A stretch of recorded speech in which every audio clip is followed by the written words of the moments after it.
entremos en tema, primer tema de la tarde. Vamos a hablar de esta apasionante realidad y dura realidad, pero también magnífica oportunidad que Dios prepara con la gente que se mueve en el mundo. ¿Cuántos escucharon el término refugiados? ¿Cuántos escucharon del término? Bien. ¿Cuántos dirían yo entiendo que es un refugiado? ¿Vieron la diferencia? ¿Vieron la diferencia? Vamos de vuelta. ¿Cuántos escucharon el término refugiado? Levanten la mano. Miren, licenciada, miren. Ahora, ¿cuántos pueden explicar y comprendieron ese término? Wow, tenés un campo acá, licenciada, ¿eh? Acá nuestra querida amiga y compañera del equipo de Conexión Oriental, Ariela Manazana, maestra, psicopedagoga, trabaja con nosotros, ha estado en Medio Oriente, ha estado viendo también la realidad en Bangladesh, en Europa, de los refugiados, y coordina el curso del cual hablamos antes, nos deja listos para presentar la realidad del mundo que se mueve y qué quiere hacer Dios en ese mundo que se mueve. Adelante, Ariela. Un aplauso le damos para su venida.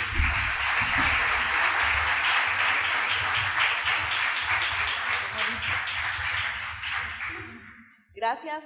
Buenas tardes a todos aquellos que nos saludé.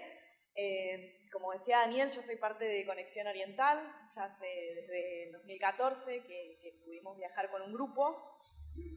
Perdón. Igual, después con la compu me voy a tener que bajar. Les contaba entonces que soy parte de Conexión Oriental. Hoy ustedes me van a escuchar hablando de algunas cuestiones importantes, como para que podamos tener alguna idea más específica de qué decimos cuando hablamos de un refugiado, cuando hablamos de un migrante, ¿sí? Cuando hablamos de un desplazado. ¿Sí? Mucho de esto quienes trabajan en el derecho humano lo conocen, pero la realidad es que muchas veces nosotros escuchamos noticias o lo escuchamos hablar a otros o lo leemos en las redes y no tenemos mucha idea de qué se está diciendo. E incluso nos puede pasar que escuchamos o leamos o reproduzcamos nosotros mismos palabras que pensamos que significan una cosa, que en realidad significan otra. Y aunque nos puede parecer inocente, detrás de eso hay personas, ¿sí? Y desde Conexión Oriental lo que estamos buscando es poder traer cierta conciencia de, qué representa para las personas salir, en especial cuando no hubo una acción consciente con todas las condiciones dadas, y poder mirarlos no solo desde el punto de vista de que son amados por Dios, sino también mirarlos desde una mirada desde derechos humanos, ¿sí? De aquello que tiene que ver con pensarnos como personas, primero, que enfrentamos distintas situaciones y que muchas veces esto de migrar y de uno de pensar, pero ¿por qué cruzan esas condiciones? La verdad que se exponen a tantos riesgos, ¿por qué lo hacen? En realidad tiene mucho que ver con pensar, como lo cuenta una poeta conocida que se llama Arjan Wajai, que ella lo que explica, dice, nadie pone a su hijo en un bote a no ser que el mar sea más seguro que la tierra. Y esta es una de las realidades que los refugiados atraviesan, ¿sí? De las cuales hoy vamos a estar escuchando bastante. Pero antes de eso les voy a pedir que todos los que tengan lapicera la saquen. Y si tienen una de más para prestarle al de al lado, porque vamos a hacer una dinámica, ¿sí? Yo ahora voy a repartir, mis ayudantes acá me van a ayudar a repartir unos papelitos, ¿sí? A cada uno le tiene que tocar un papelito. Y ahora, quien no tenga lapicera y no tiene nadie que le preste, me avise que tengo un par.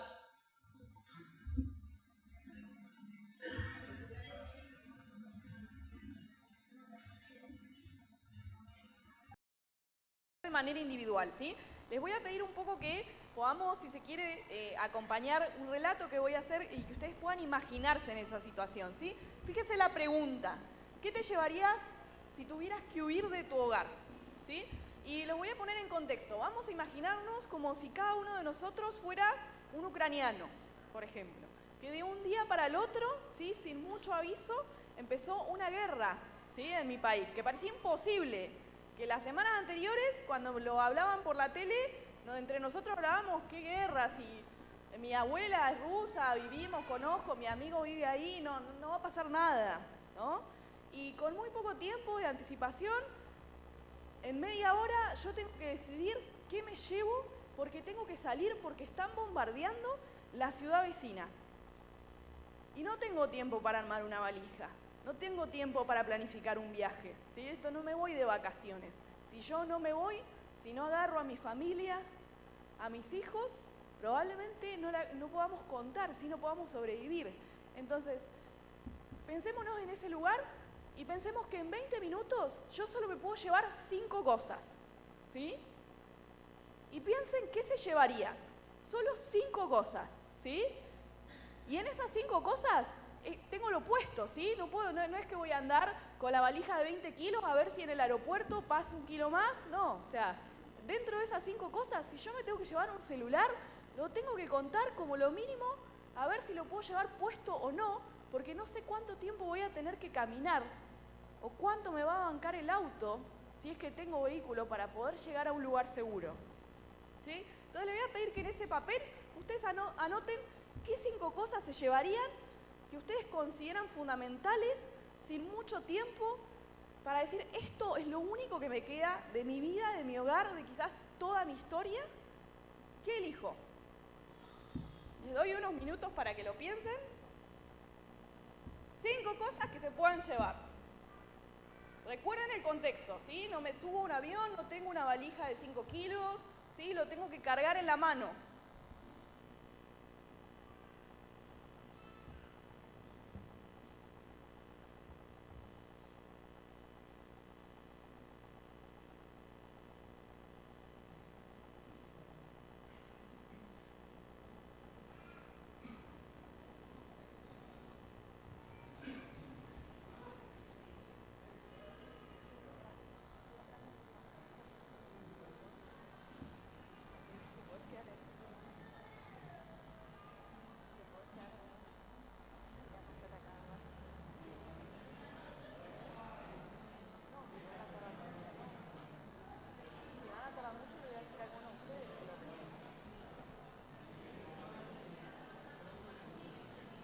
Bien, ya estamos, porque no hay mucho tiempo para decidir. ¿Ya pudimos decir qué 5 cosas? ¿Anotamos? Bien. Ahora imaginémonos esta situación, ¿sí? Nos fuimos con esas 5 cosas, llegamos a la frontera de Polonia, ¿sí? En la frontera de Polonia, Naciones Unidas nos dejó unos colectivos que están cruzando a la gente, pero los soldados de Naciones Unidas están haciendo un control y se dieron cuenta de que los colectivos son para miles y miles, y casi más de 1 millón de personas que están entrando y tenemos muy pocos colectivos. Entonces, ¿qué va a empezar a hacer el soldado de Naciones Unidas? Va a empezar a decir, vos trajiste, no sé, tu perro no entra al colectivo, ¿sí? Se tiene que quedar, ¿sí? Así que vamos a imaginarnos ahora esta situación, ¿sí? Donde les voy a pedir a alguno de los ayudantes de conexión que van a hacer como si fueran los soldados de esas 5 cosas que ustedes anotaron. Van a pasar ahora a recoger los papeles, ustedes van a tener que tachar 2. De esas 5 cosas, solo se pueden llevar 3, porque hay 2 cosas que no entran en el colectivo, ¿sí? Así que elijan que 2, porque el soldado no los va a esperar 1 hora que ustedes deliberen. Tienen 2 minutos. Soldados reales, pero bueno, cosas que pasan en la organización, ¿sí? Quisiera que dediquemos unos minutos a pensar un poco en esta, si bien esto es una dinámica y uno puede decir, bueno, lo hacemos en un contexto bastante estable, yo acá solo anoté, ¿sí? Nadie en la vida real me va a venir a decir la verdad es que esto no te lo puedes llevar, por lo menos hoy, ¿no? Pero así como estamos sentados hoy, hace 2 años atrás, estaban sentados muchas personas en Ucrania, ¿sí? País de Europa, país con una población muy grande de cristianos evangélicos, y les puedo asegurar que la gran mayoría de ellos, si le contaban que al otro día, un 24 de febrero, iba a empezar una guerra, se les reían en la cara, contado por ellos mismos, ¿sí? Entonces imagínense que esto que nosotros escribimos, ¿sí? Que ahora sí se animan, me gustaría que alguno pueda contar que se animó a escribir, pero para muchos no fue anotar en un papel, fue una realidad, ¿sí? Y creo que eso a veces uno sentado, digamos, en un contexto más tranquilo, más occidental, nos cuesta así, nos atraviesa desde otro lugar, ¿no? A veces uno mira las noticias y a veces se emociona y dice, uy, qué mal, y a veces oramos en ese contexto, pero no sé cuántos de ustedes acá, o cuántos, incluyéndome, cuántos de nosotros, seguimos orando por Ucrania, por ejemplo, porque ya no están las noticias todos los días, ¿no? Entonces, imaginémonos que esta realidad no, para nosotros que lo actuamos hoy, para muchos es algo concreto de todos los días, ¿sí? Entonces, si alguno se anima a poder contar qué 5 cosas puso y cómo se sintió en ese momento cuando tuvo que pensar eso de decir, bueno, te saco, hay 2 cosas que alguien me viene a sacar, ¿no? Y que no es opcional. Y además, ustedes ahora vieron a una persona que estaba vestida bastante linda, pero los voy a hacer pasar porque los soldados llegaron recién, pero se vistieron, así que pasen los chicos de...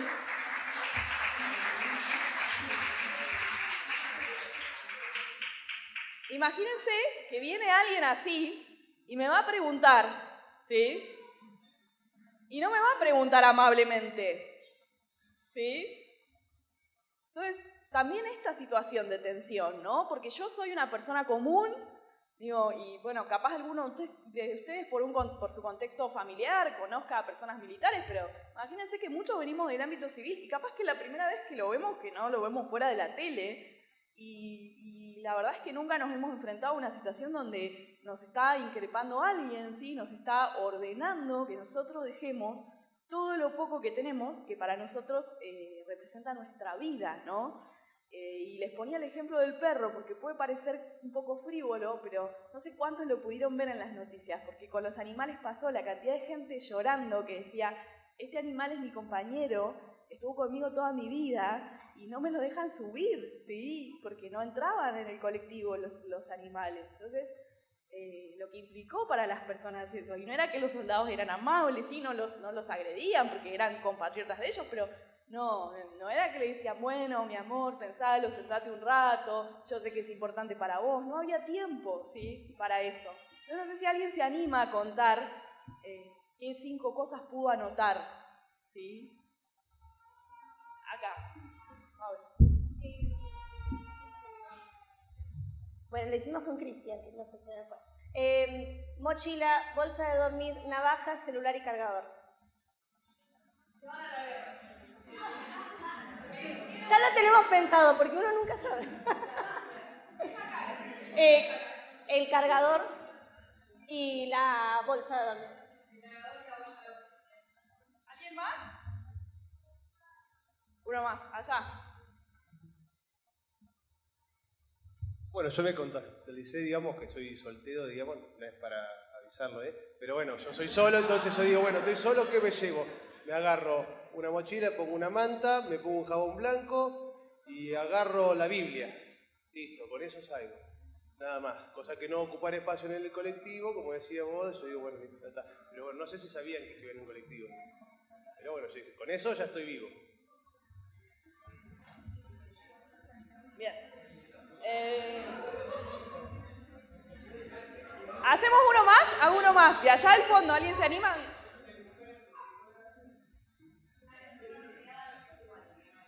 Así que yo puse, bueno, una Victorinox, la Victorinox, una foto familiar, el pasaporte, un paquete de toallas húmedas que sé que me lo puedo poner en la ropa.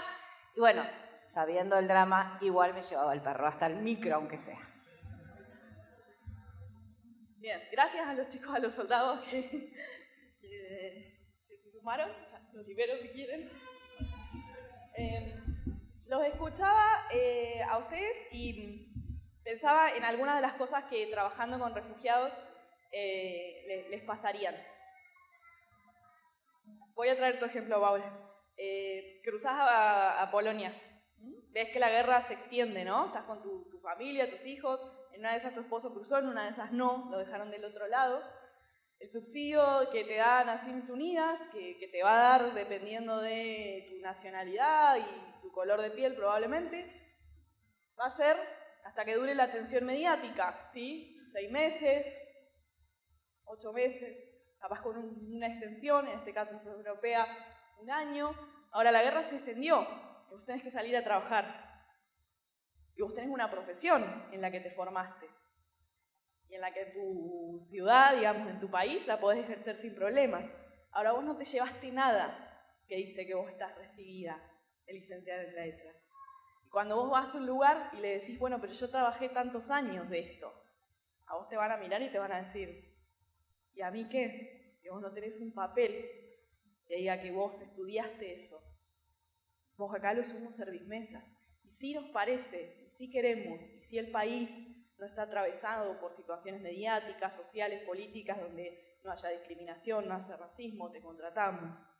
Y si nos parece, te pagamos.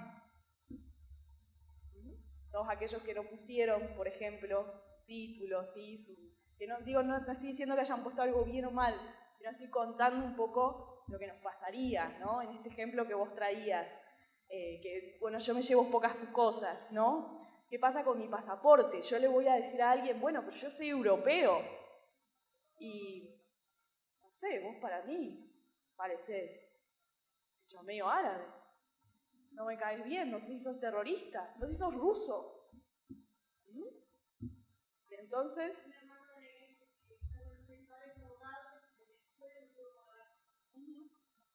Muchísima gente, ¿sí? Sí, muchísimo. Entonces...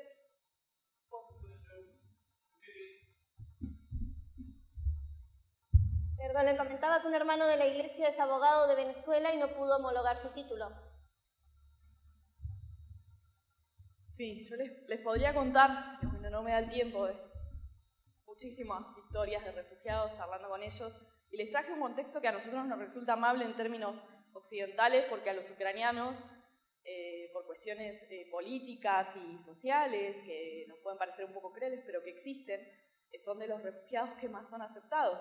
Pero imagínense si yo les hubiera dicho que ustedes son de Sudán del Sur, ¿no? Imagínense que los soldados en ese caso no hubieran sido tan amables, que probablemente les tiraban las 5 cosas que tenían. Imagínense que ustedes van, si son del Sudán del Sur, a decir yo soy ingeniero. ¿Qué pasaría, no? Ni hablar si no me llevé mi pasaporte. ¿Me pasas la siguiente? Algunas de las cosas que se les pregunta así a las personas, a los refugiados, ¿qué extrañás cuando te ves forzado a huir de tu hogar? No sé si alcanzan a ver la letra chiquita. Les leo algunas cosas que resultan como muy impactantes. Algunos hablan de familia y amigos, ¿sí? Pero pensemos en otras cosas. Lengua materna, ¿no? Hablar el idioma en el que me hablaba mi mamá. Cuando paso mucho tiempo en un lugar donde nadie lo habla. Las puertas. Hablando con una refugiada que había sido, ella se había recibido de farmacéutica, una refugiada iraquí en Jordania, que contaba esta realidad de no poder volver a ejercer nunca su profesión, y ella muy joven, habiendo terminado hacía poco la universidad, con todo el esfuerzo que eso significaba. Ella me decía que cuando se había ido de su casa, porque habían huido del ISIS, había abrazado el árbol de su casa, porque sabía que no iba a volver, ¿no? A veces lo que a nosotros nos parece cotidiano, común, cuando uno se enfrenta a situaciones de migración forzada, de extremo peligro, terminan siendo las cosas que más nos atraviesan, ¿no? Y lo que menos por ahí que uno dice en la diaria, no sé, perdí el celular y tengo media vida en el celular y me enloquece no tener el celular. Bueno, cuando uno enfrenta estas situaciones extremas, ¿no? Cómo pone en valor aquello que nos parece común, que nos parece poco importante, ¿sí? El sentido de pertenencia, seguridad laboral. Pásame la siguiente. Yo les dije que íbamos a traer algunas definiciones en esto que les contaba Daniel en relación a, bueno, escuchamos la palabra refugiado, pero no sabemos qué es. Parte de lo que yo les voy a traer hoy, yo me formé en una especialización en derechos humanos desde el punto de vista de la migración, el refugio y el asilo, ¿sí? Entonces, estas definiciones no se nos ocurrieron a nosotros como Conexión Oriental, sino que incluso surgen de la Declaración Universal de Derechos Humanos, pero con los años, ¿sí? En especial después de lo que fue la Segunda Guerra Mundial, en distintos tratados y convenciones internacionales, Naciones Unidas y lo que después fue ACNUR, que es el Alto Comisionado de Naciones Unidas para los Refugiados, han definido, ¿sí? Estos conceptos a los cuales todos los estados que adhieren a estos tratados deberían, en términos de estar obligados por el derecho internacional, acceder, ¿sí? O sea, deberían respetarlos. Vamos a ver si eso efectivamente sucede, ¿sí? Algunas de las cosas que dice la presentación, ¿sí? Pensemos en el desplazamiento forzado, ¿sí? desde un punto de vista de que el derecho a no migrar, o sea, el derecho a nacer en mi país, la ciudad donde yo nací, y quedarme y poder ejercerlo con toda la libertad, eso se ve vulnerado, ¿sí? Entonces, desde ese lugar hablamos de un desplazamiento forzado. Porque si yo no tengo las condiciones para quedarme en libertad, en el lugar donde estoy, no tengo las condiciones para decir, bueno, accedo a la básica alimentación, no sé, decir, consigo un pedazo de pan, agua para tomar, ¿sí? Porque a veces la migración tiene que ver con cuestiones extremas económicas, ¿sí? O me enfrento a situaciones de peligro, como dijimos, pasó en Ucrania, pasa en muchísimos contextos. Entonces, yo ahí no puedo ejercer libremente este derecho que debería constituirme como persona, de decir, bueno, nací en mi lugar, me quiero quedar en mi lugar, en la ciudad donde estuve, en el país donde estuve, no lo puedo ejercer libremente. Bueno, entonces ahí hablamos de desplazamiento forzado, ¿sí? Hablamos de que la migración no es una opción, sino una necesidad, ¿sí? Ligada a cuestiones de supervivencia. Pasame la siguiente. ¿Sí? Y en relación a eso, decíamos que hay definiciones marcadas por tratados internacionales, ¿sí? En 1951, ubiquemos el contexto internacional, ¿sí? Porque es importante, final de la Segunda Guerra Mundial, ¿sí? Las naciones europeas se reúnen, ¿sí? Después del desastre que fue la Segunda Guerra Mundial generó un desplazamiento masivo de millones de personas, ¿sí? Que no podían estar, porque casi toda Europa fue afectada por el conflicto, ¿sí? De hecho, parte de esa migración es la que recibimos muchos de nosotros argentinos que somos descendientes, ¿sí? De distintos refugiados que salieron de Europa por el contexto de la guerra, ¿sí? En ese contexto, Naciones Unidas se reúne y en la Convención de Ginebra, en Suiza, construyen la definición de lo que sería ser refugiado, ¿sí? Un refugiado es una persona que se ve obligada a huir, ¿sí? Y tiene que cumplir ciertas condiciones, ¿sí? Para ser llamada de esa manera. Entre esos los motivos por los cuales huye, ¿sí? Que tienen que ver con temores fundados de ser perseguidos, ¿sí? ¿Por motivos de qué? De raza, de nacionalidad, ¿sí? De religión, ¿sí? De pertenencia a grupos sociales o políticos, ¿sí? Determinado grupo social, opiniones políticas, ¿sí? Que estando fuera del país, ¿sí? de su nacionalidad, no puede acogerse a la protección de ese país. O sea, en su país estaría en riesgo, ¿sí? O sea, que existen razones fundadas o temores fundados de esa persona que implican que se vea forzada a huir, ¿sí? Y esto es fundamental porque la gran mayoría de los países del mundo hoy, salvo muy pocos, adhieren a la Convención de Ginebra, que en 1951 se crea y en 1967 se reglamenta. O sea, esta definición que vemos acá a grandes rasgos después se va marcando específicamente, bueno, estos motivos, qué significa para el derecho internacional, qué significa que haya temores fundados, ¿sí? Porque a veces la persona, uno dice, bueno, efectivamente, en este contexto, además, ubiquémonos, no estaba la masividad de las redes hoy que había, entonces no era que uno veía la tele y decía, ay, la verdad que sí hay una guerra en, no sé, República Democrática del Congo. No, digamos, las noticias demoraban mucho más tiempo, entonces por eso también se habla de temores fundados, ¿sí? De que la persona pueda dar cuenta de esos temores independientemente de si efectivamente yo veo que sucede una guerra en su país de origen, ¿no? ¿Me pasás la siguiente? ¿Sí? Dentro de la Convención de Ginebra nos va a diferenciar lo que es un refugiado y un solicitante de asilo. Probablemente algunos de ustedes, si siguen las noticias internacionales, haya escuchado alguna vez esta palabra. Es un poco más técnica, es un poco más específica, ¿sí? Quienes trabajan en el derecho internacional la conocen un poco mejor, pero para que ubiquemos, un solicitante de asilo todavía para la ACNUR, incluso para la ley de los estados, no es un refugiado, sino que es una persona que ha aplicado para hacerlo, ¿sí? Que está solicitando asilo, o sea, que está solicitando en ese país desde el cual ahora se trasladó, ¿sí? No está más en su país de origen, ¿sí? Y está solicitando protección, está manifestando que efectivamente ha sufrido persecución, que tiene temores de que lo dañen a su familia por condiciones de raza, de nacionalidad, de persecución política, ¿sí? Y entonces completa una solicitud de asilo y está en proceso de espera y todavía no le han dicho si se lo aceptan o no. Eso es un solicitante de asilo, ¿sí? Y la diferencia entre lo que va a hacer con un desplazado interno es que va a tener las mismas condiciones que un refugiado, o sea, va a escapar de una situación compleja en su país, ¿sí? Sea de persecución, de guerra, de extremas, ¿sí? de condiciones climáticas extremas, ¿sí? Pero lo que va a decir el derecho internacional es que no ha cruzado fronteras internacionalmente reconocidas, ¿sí? Por eso hablamos de desplazamiento interno. Todas estas personas que entran en esta categoría, refugiados, solicitantes de asilo, desplazados internos, entran dentro de lo que se conoce como el mandato del ACNUR. O sea, son personas que deberían acceder a la protección especial porque se considera que tienen situaciones de vulnerabilidad, ¿sí?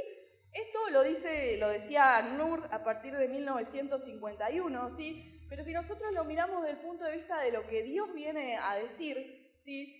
Piensen que en la Biblia hay 3 grupos que Dios le pide al pueblo, a su pueblo, que tenga especial cuidado, ¿sí? ¿Alguno sabe cuáles son?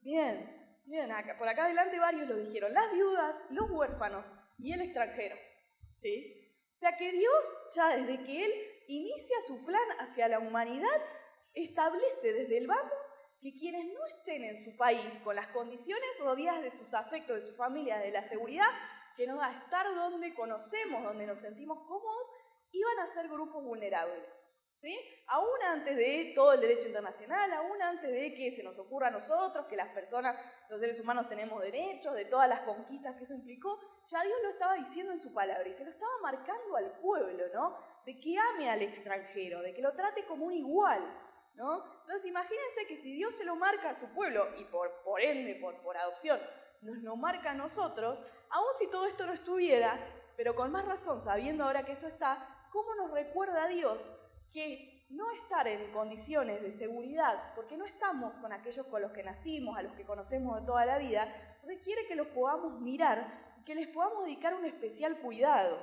¿sí?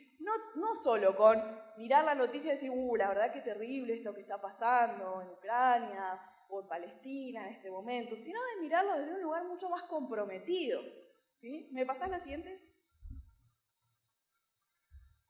Y acá para traer un poco de lo que ustedes escuchan, no sé cuántos han escuchado lo que sucede en el Darién. ¿Han escuchado por lo menos la selva del Darién? Algunos, 2, 3, 4, bien. La selva de Darién está, ¿sí? Si nos ubicamos, volvamos a Latinoamérica, ya salimos de Europa, de Asia, ¿sí?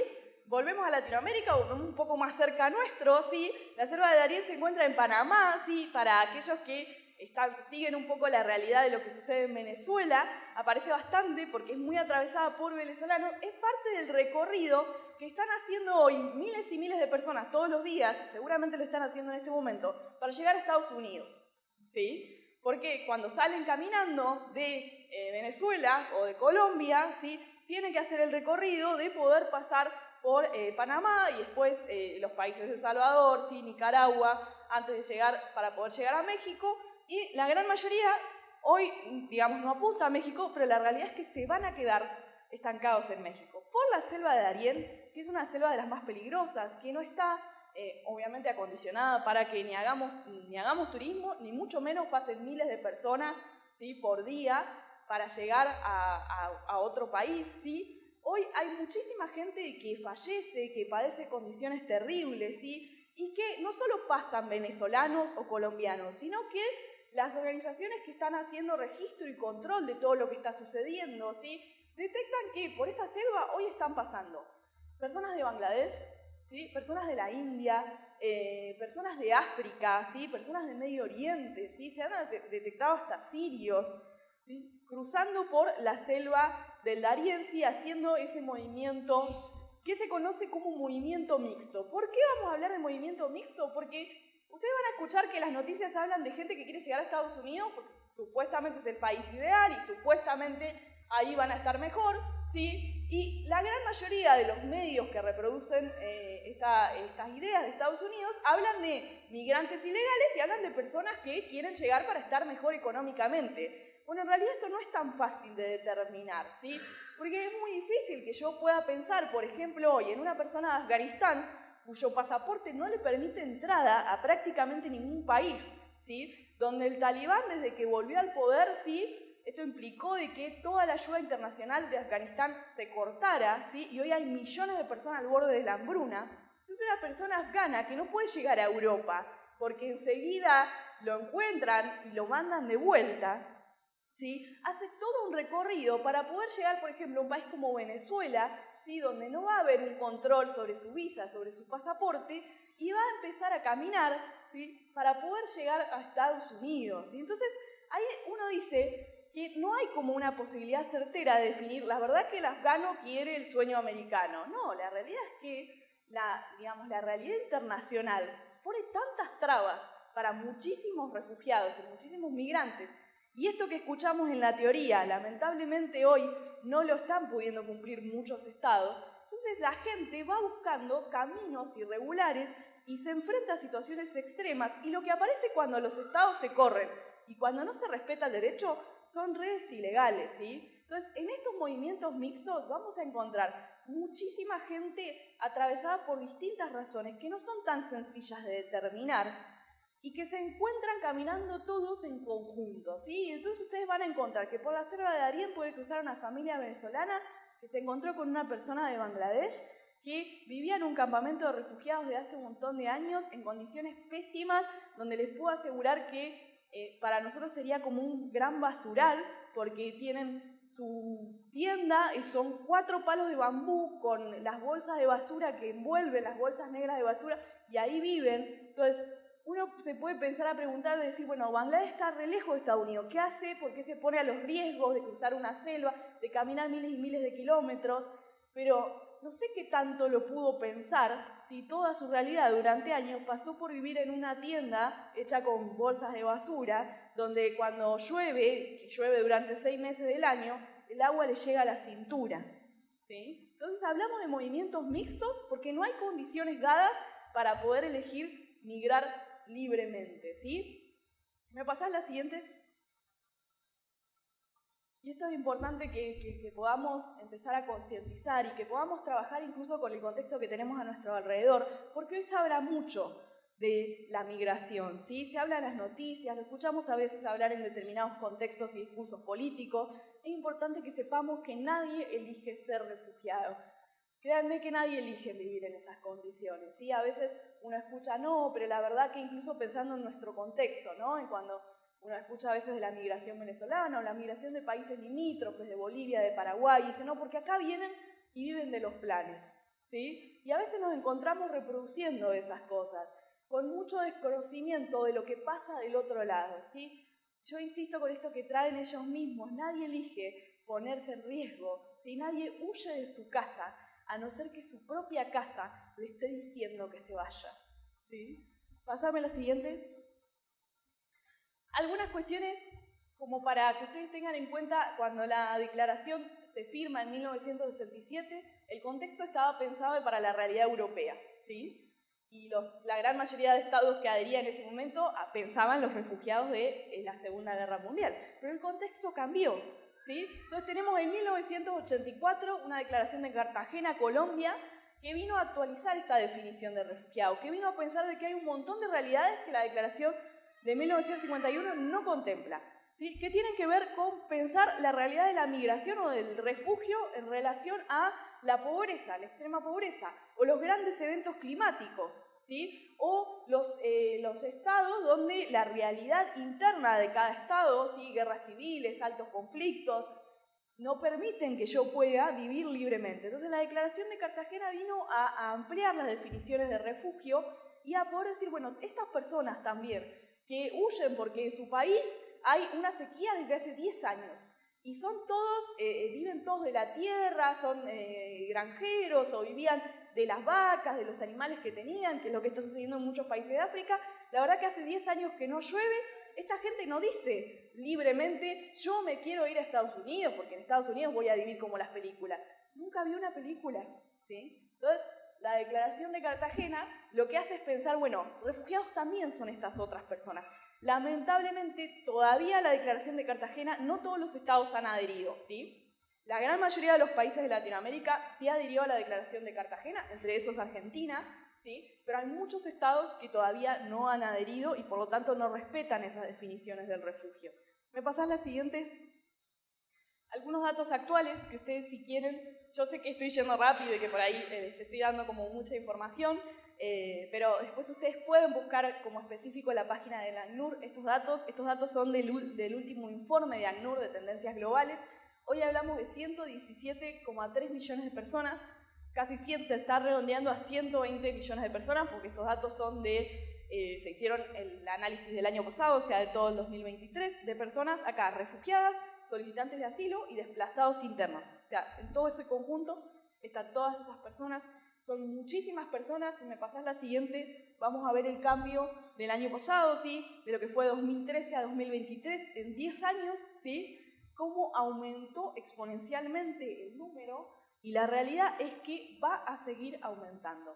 ¿Por qué? Porque en realidad, en cuanto a nosotros, la gran pregunta que nos tenemos que hacer como humanidad, y ni hablar como cristianos, es que en tanto tengamos un mundo desigual, ¿no? Atravesado por el pecado, donde dependiendo del lugar que yo nazca, o de cuestiones tan aleatorias y tan injustas como el color de mi piel, ¿sí? Y la nacionalidad que me va a tocar nacer en suerte, yo puedo tener acceso a decir que mi familia tenga un trabajo, que yo tenga un techo seguro, o al revés no, porque me tocó nacer en otro lado, que no es, digamos, un porcentaje pequeño, sino que es casi la mitad de la población mundial, que hoy nace en condiciones de guerra o de extrema pobreza, ¿sí? Entonces, en cuanto a la desigualdad del mundo siga siendo la realidad de muchas personas, la gran mayoría de las personas se va a ver forzada a huir, ¿sí? Hoy se habla en términos humanos de que se considera que el 1% de la población está en una situación de la población mundial, está en una situación de migración forzada, ¿sí? Y de que esto va a seguir aumentando, ¿sí? Porque si cada vez tenemos ricos más ricos y cada vez son menos, y tenemos pobres más pobres y cada vez somos más, ¿sí? Entonces, ¿desde qué lugar yo puedo decir, como a veces escuchamos, no, la verdad que yo me quiero ir a Europa, o la verdad es que quiero probar, no sé, viajar por ahí? ¿Sí? Que nuestra realidad hoy sea esa, no significa que es la realidad de millones de personas, y no significa que la nuestra siga siendo esa, ¿no? Porque este mundo sin Dios sigue camino a la desigualdad, ¿sí? Pero tenemos que empezar a pensar que la responsabilidad no es de la persona que se pone en riesgo, sino de las condiciones sociales, económicas, políticas que realmente impiden que yo pueda tomar una decisión fundada, ¿sí? Que pueda básicamente decir, bueno, la verdad es que si me quiero ir de mi lugar va a ser porque tengo ganas de viajar, de conocer otros lugares, ¿sí? Pero hoy para muchas personas eso no es una pregunta. ¿Me pasas la siguiente? ¿Sí? Algunos lugares sí que hoy nos llaman la atención porque son los principales países de procedencia de refugiados, ¿sí? Ustedes van a ver que está marcado Latinoamérica, ¿sí? Creo que la gran mayoría ubica Venezuela, pero no sé cuántos ubican la cruz que está ahí, que parece que está en el medio del mar. ¿Qué país será ese? Haití. Hoy la realidad de los haitianos, ¿sí? También es una realidad importante para que podamos tener en cuenta, ¿sí? Que la mayoría de los haitianos no son grandes números porque Haití es un país chiquito, pero sí son grandes números cuando comparamos la situación de Haití, o sea, la cantidad de gente que tiene Haití y la cantidad de gente que se está viendo forzada a salir, ¿sí? También en situaciones muy complejas porque Haití es un país donde tampoco son reconocidos como refugiados, ¿sí?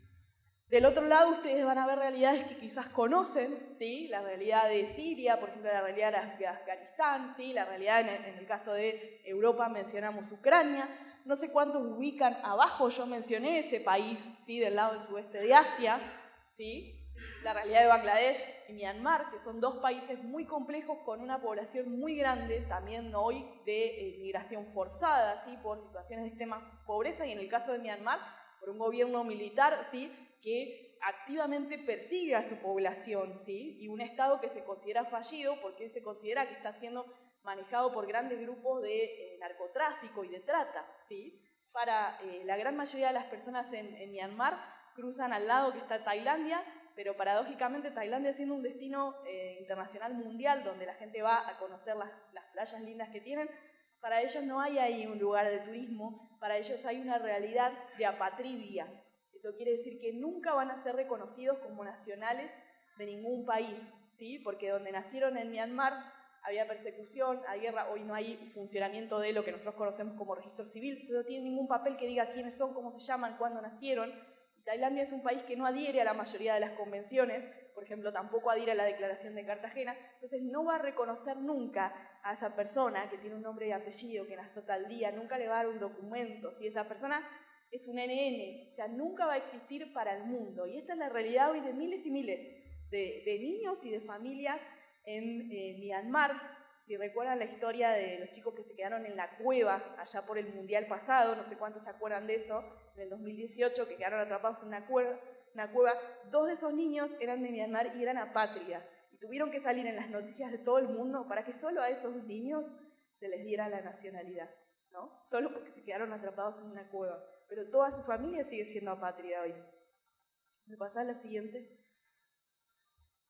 Para que desmontemos algunos mitos. Vieron que escuchamos que Europa y Estados Unidos, y en especial en este tiempo de campañas políticas, ¿sí?, reciben muchísimos refugiados inmigrantes, que están cansados, no tienen trabajo para todos ellos. Los migrantes vienen a sacar el trabajo, vienen a traer el terrorismo. La realidad es que eso es un mito, ¿sí? La gran mayoría de los refugiados está en sus países vecinos, ¿sí? Los números que manejan Europa tiene números más altos que Estados Unidos, ¿sí? Pero son mucho menos cuando comparamos 117 millones de personas. O sea, no hay 100 millones de refugiados en Europa y en Estados Unidos. Se cuentan en las decenas de miles, ¿sí? Pero fíjense el discurso de los medios, ¿sí? La gran mayoría va a estar en sus países de origen o de al lado, que están al lado, y la gran mayoría va a estar en países que se consideran de renta baja o de renta media. O sea, no son países ricos, ¿sí? No es que, no sé, ahora pensemos en los Juegos Olímpicos, los franceses tienen la mitad de su población es refugiada, ¿no? Siendo uno de los países que ocupa el top 10 del porcentaje de riqueza mundial. No están en Francia la gran mayoría está en Turquía, por ejemplo, o está en Marruecos, ¿sí? O está en Irán, o está en Irak, o está en Jordania, o en Líbano, ¿sí? Que son países que atraviesan guerras y situaciones económicas a veces muy complejas también, ¿sí? Y la gran mayoría son niños también, ¿sí? Y acá hay algo como muy importante para pensar en relación a la migración o el refugio de los menores no acompañados. ¿Me pasás la siguiente, que voy a ir cerrando por una cuestión de tiempo? Les decía que hay multiplicidad de causas, ¿sí? Esto para que empecemos a pensar que no hay una sola explicación para las situaciones del refugio y de la migración forzada, ¿sí? Básicamente situaciones, personas donde se enfrentan a disminución de sus derechos humanos, ¿sí? Y la imposibilidad de poder estar seguros en donde viven. ¿Me pasás la última? Pásame. La siguiente.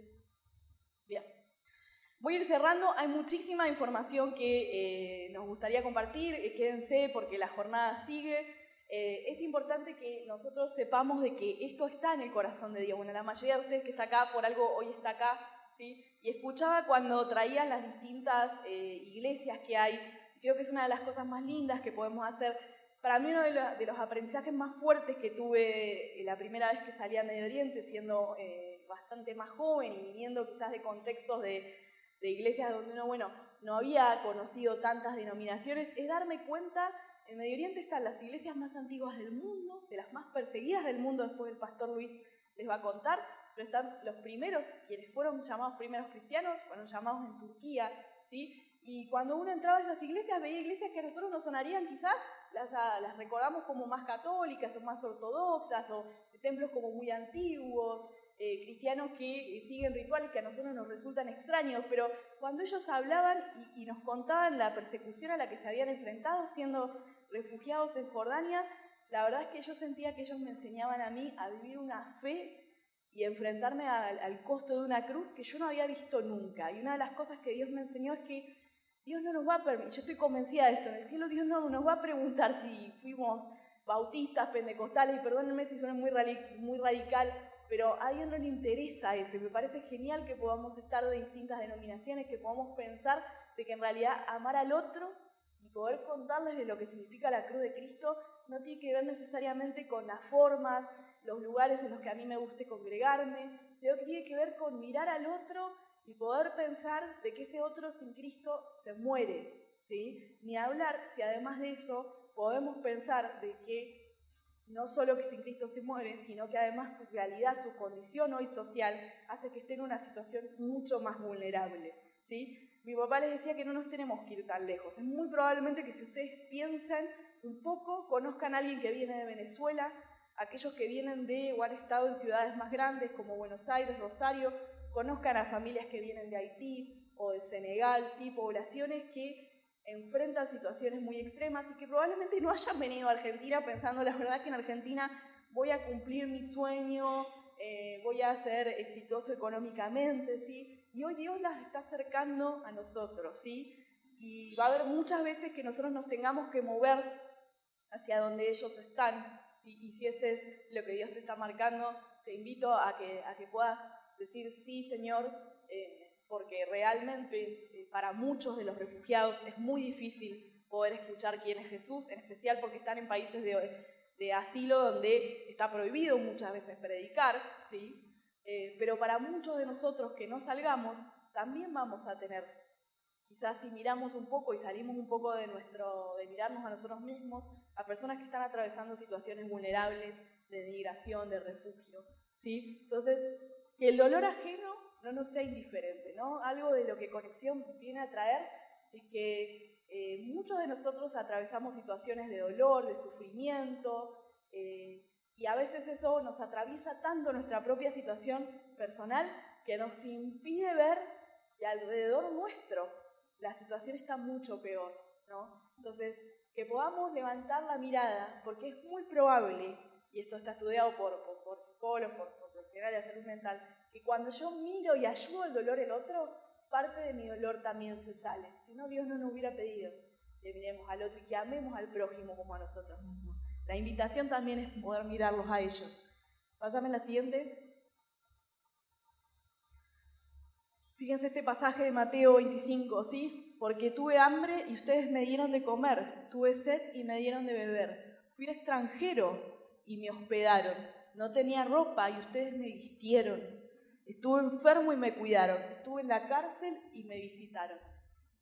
Que podamos hacer esto, ¿sí? Que parte de lo que hoy nos llevemos tenga que ver con poder salir de acá y hacer eso, porque cuando lo hacemos lo estamos haciendo para Cristo. Y realmente no sabemos si en todas estas acciones no estuvimos acompañando, como dice la Biblia, a aquellos que hospedaron ángeles, ¿no? ¿Pasás, creo que la última? Gracias de parte de Conexión Oriental, sí. Quédense porque todavía nos queda mucho, así que muchísimas gracias por el tiempo.